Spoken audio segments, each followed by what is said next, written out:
የሐሰት ትምህርት ሲያስተምር የነበረና ቤተ መቅደስ ውስጥ ጭምር ሴት አስገብቶ ዝሙት የፈጸመ ስብሐት ለአብ ስብሐት ለወልድ ስብሐት ለመንፈስ ቅዱስ ሎቱ ስብሐት። ሰላም ትለኛለህ።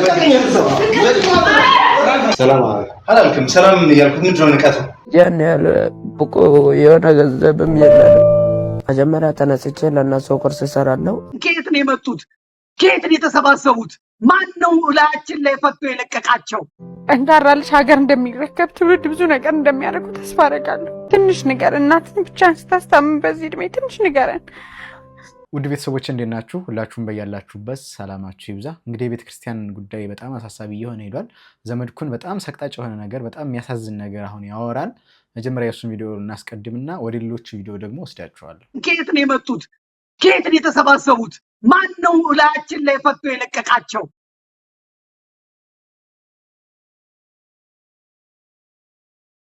እንመለከታለን። እንግዲህ አንድ ሁለት ብለን እንቁጠር። ሂድ አምጣልኝ። ዛሬ አሩሲ መሄድ ይቀርብ ነው።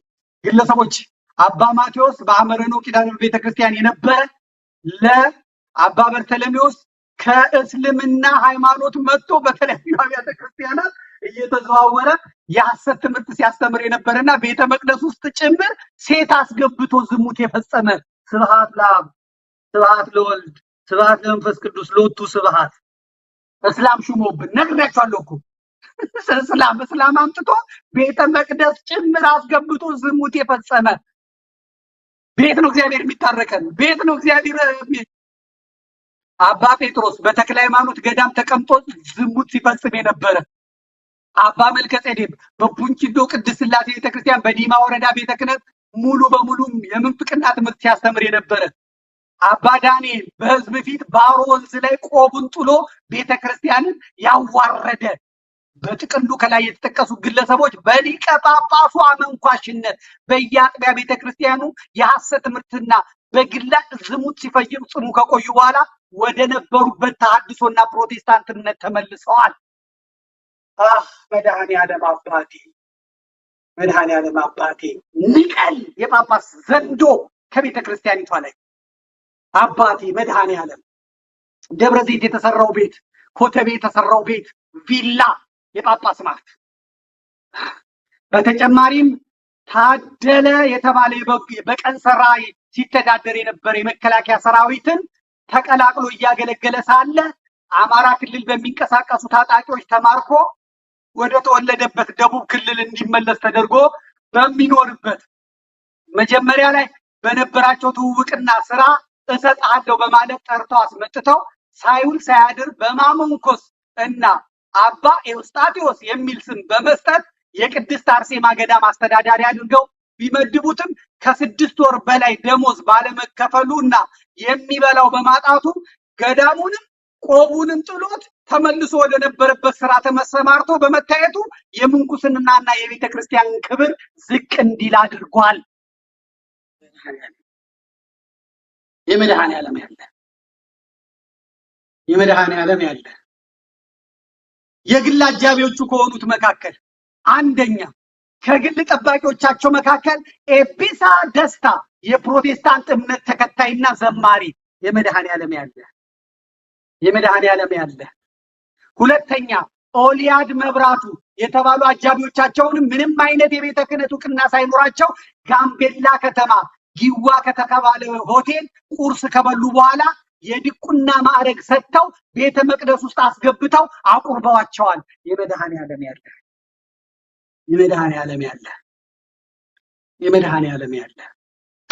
የንብረት የሀብት ምዝበራ የሀገረ ስብከቱን 4 መኪኖች ሽጠው ገንዘቡን ለግል ጥቅማቸው አውለዋል።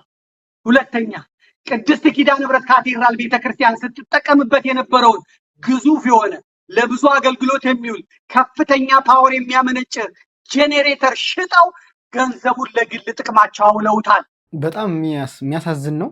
ለመስማት በጣም የሚሰቀጥጥ ግን ደግሞ የሆነ ያለ ነው።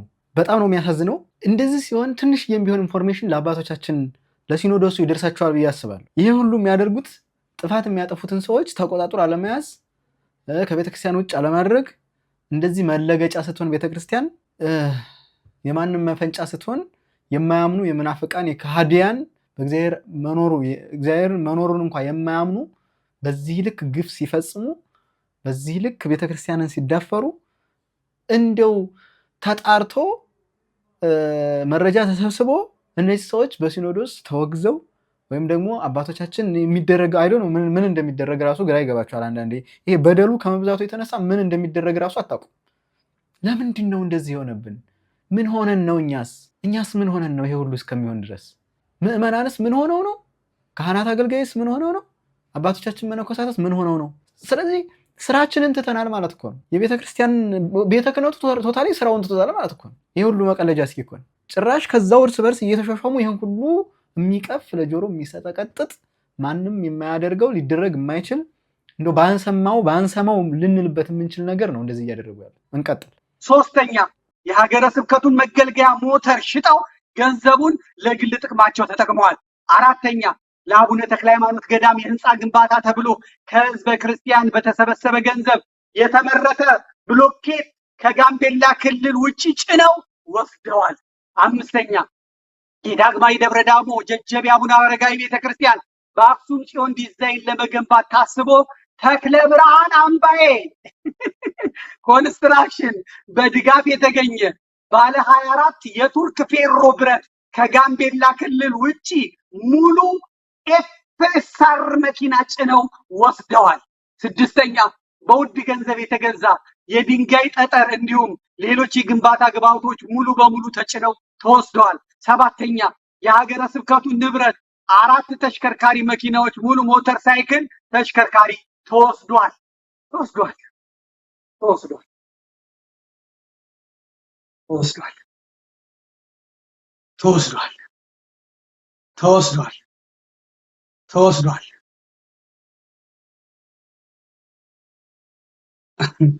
አራት የቤተ ክርስቲያናት ከሙዳየ ምጽዋትና ከዕለት ገቢ የሚገኝ ገንዘብ ያለምንም ሰበካ ጉባኤ ለዓመታት ለግላቸው ተጠቅመዋል። ቢዝነስ፣ የግል ቢዝነስ። ምዕመናኑ እመቤቴ እያለ መጥቶ ይሰጣል፣ ደግልዬ እያለ መጥቶ ይሰጣል። እሳቸው ቁጭ ብለው ለሸኔ ለሴት አውሎቻቸው ለደላላዎቻቸው ሂድ አባ ሩፋኤል ከሚሰራቸው አጸያፊና አምጣልኝ እንጂ ቀረብ አድርገው ምንድነው አንተ አጸያፊ እንዲሁም ከሚዘገንኑ ተግባሮች መካከል ለጠቅላይ ቤተ ክህነት ማቅረብ የፈለግናቸው በጣም ጥቂቶቹን ብቻ የዘረዘርናቸው ሲሆን ችግሮቹ እንዲስተካከሉ ቤተክርስቲያኖቹ በቃለ ዓዋዲ መሰረት እንድትመራ የሲኖዶስ መመሪያ እንዲከተሉ የቆዩ አብያተ ክርስቲያናት በእውነት በጣም ከባድ ነው። ቤተክርስቲያን ከላይ ያሉ አመራሮች በስነ ስርዓት ሰርተው ዋጋ የሚከፈለው ተከፍሎ የሚሞተው መቼስ እንደዚህ አይነት ስራ ሲሰራ መንፈሳዊ ሰው አይደለም ከውስጥ ያለው። ስለዚህ ያ መንፈሳዊ ያልሆነው ሰው ጥቃት መፈጸሙ አይቀርም በመንፈሳዊው ሰው ላይ ማለት ነው። ከአባቶቻችን መካከል ትንሽዬ ንጹህ አባቶች ብናገኝ ከቤተ ክህነቱም ትንሽ ጥሩ ስራ አስፈጻሚዎች ቢገኝ እንደገና አጽድቶ ቤተ ክህነቱ በስነ ስርዓት እንደገና ስራ መጀመር ካልተቻለ ቤተክርስቲያን እንደዚህ መቀለጃ ሆና ማፈሪያ ሆነን እንቀራለን ማለት ነው። በጣም ነው ያዘንኩት። ምን ማለት እንዳለብኝ ሁሉ አላውቅም። እውነት ማለት ምንድነው የኔ ድርሻ ሁላ አላለሁ። ድርሻችን ራሱ እየጠፋብን እኔ እንጃ ምንድነው መፍትሄው? እስኪ እንደዚህ ለዚህ በቅተናል፣ ለዚህ ደርሰናል።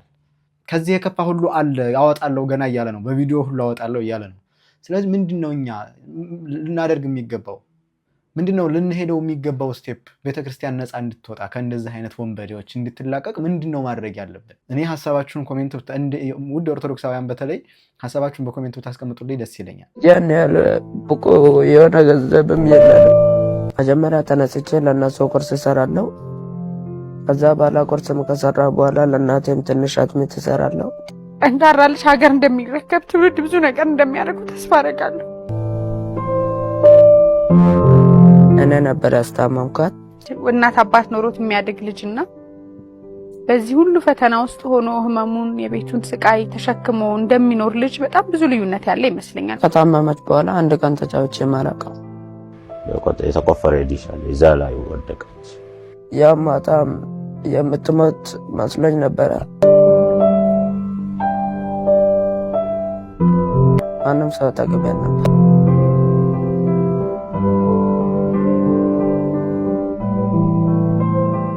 ትንሽ ነገር እናትን ብቻ ስታስታምም በዚህ እድሜ ትንሽ ንገረን። ያን ያህል ብቁ የሆነ ገንዘብም የለንም። እዚህ ላይ ይብቃን። ትንሽ በጣም አሳዛኝ ነው። ገና ከሀዘን ነው የመጣው ምናምን ሚዲያ ላይ መምጣቱን እንጃ አልገባኝም። ግን በቃ ሊታገዝ የሚገባው ልጅ ነው። ትልቅ ደረጃ ላይ እንዲደርስ እናቱ አርፋ ኤግዛም ላይ የተቀመጠው ልጅ ነውና በጣም ነው የሚያሳዝነው። እኔ እንጃ ልብ ሰባሪ ነው። በህፃንነቱ እናትን ማጣትና እንደዚህ አይነት መከራ በቃ እንደ አይነት መከራ መጥቶበታልና ሊታገዝ የሚገባው ልጅ ነው። በጣም ነው የሚያሳዝነው። ልቤን የሰበረኝ ልጅ ይሄ ነው። ሰላም ትለኛለህ። ሰላም አላልክም። ሰላም እያልኩት ምንድን ነው ንቀቱ?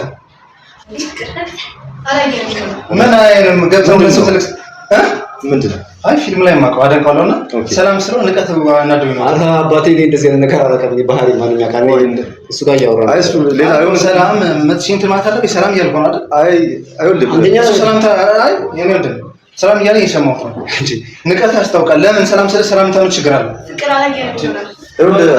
አይ አላየሁም አልኩ አይደል? መጀመሪያ ከሱ ጋር ያወራ ነበር። ሁለት እኔ መግባትንም ጭራሽ ትራመኩ ከሱ ጋር ስሜታዊ ሆነ ያወራ ነበር። አላየሁም። የሥራ ጉዳይ ዘመን ብራዘር አለማስተዋል ሰው ንቀቱ ይቀጣ በራሱ ንቀት ካለች ነች። አይ ነው ብቻ አረኔ ማንን እንደዚህ ብሎኛል። አዎ እኔ ደግሞ የኔ አባት ማለት ነው ከስሬ ብዙ ሰው ማሰራው እንደዚህ የሚናገረኝ የለም። ብራዘር ተላጋጉ እንደሱ አይ ነው ሰላም አልኩት አይደል? እግዚአብሔር ሰላም ተነግሮልና ብናወራ ይሻል። አይ ብዙ ፌመሶች እንደዚህ ላይ ነው ከዚህ በፊት በእኛ ነው እዚህ ደረስከው።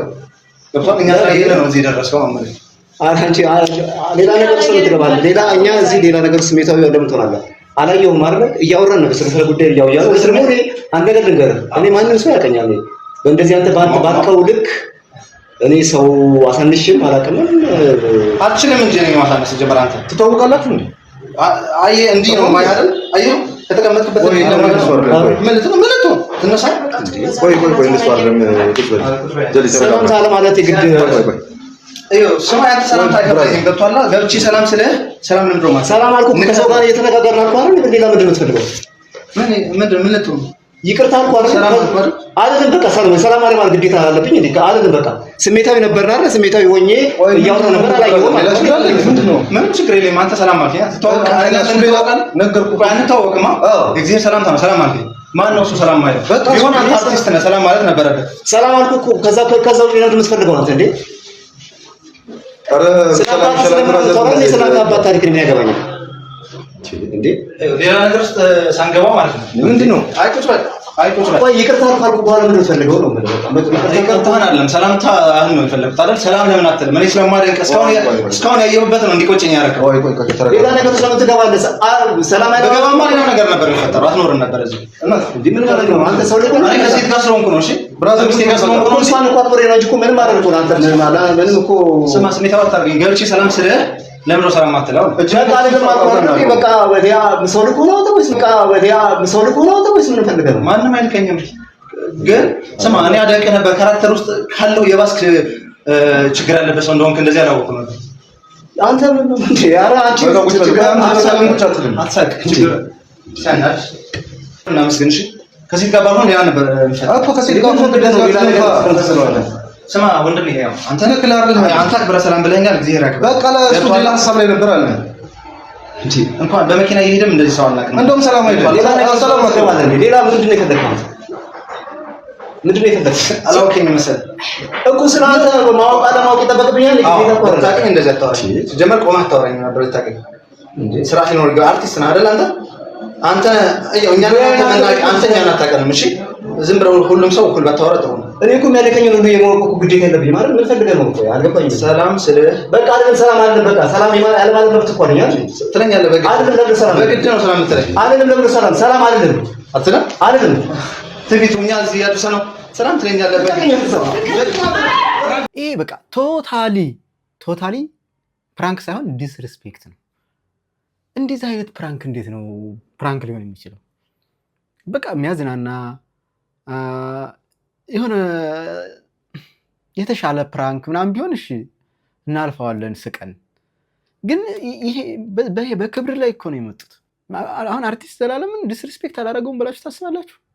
ይሄ ቶታሊ ፕራንክ አይደለም። በጣም ይሄ ጋጠወጥነት ከስነ ምግባር ያፈነገጡ ቪዲዮ ለመስራት የተደረገ ነገር ነው እና አብዛኛው ሰው ፕራንክ እያለ የሚሰራው ነገር በጣም የሚያሳፍር ደስ የማይል የሚያስተምርም ያልሆነ በቃ ከዚህ ግባ የማይባል ነው። በቃ ዊርድ እና በጣም በጣም የሰቀጠኝ ያሳዘነኝ ፕራንክ ነው ይሄ ፕራንክ።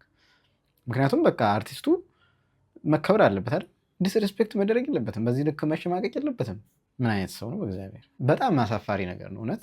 እኔ በጣም ትዕግስተኛ ነው እሱ። እንደውም ምንም በማያውቀው ነገር ለምን ሰላም አትለኝም ብሎ ይህን ያህል ሲጨቃጨቀው በጣም ታግሶታል። የትዕግስቱን ጥግ ነው ያየሁት እኔ እዚህ ላይ፣ የትዕግስቱን ጥግ ማለት እንጂ ማንም ሰው ደርሶ እንደዚህ ሲፎገላበት ዝም የሚል የለም። የአቅሙን ይሞክራል። በቃ የማታለው ነው የሚለው መጨረሻ ላይ እንደወሰደው አክሽን ማለት ነው። እና በጣም አሳዛኝ ፕራንክ ነው። እኔ እንደዚህ አይነት ፕራንኮች በጣም ኮንፈርት የሚነሱ ናቸው። ምክንያቱም ሰውየው ታዋቂ ነው፣ ሪስፔክት ነው ሊኖረው የሚገባ ሊከበር ነው የሚገባ እንጂ እንደዚህ አይነት ዲስከስቲንግ የሆነ ፕራንክ መደረግ አለበት ብዬ አላስብም።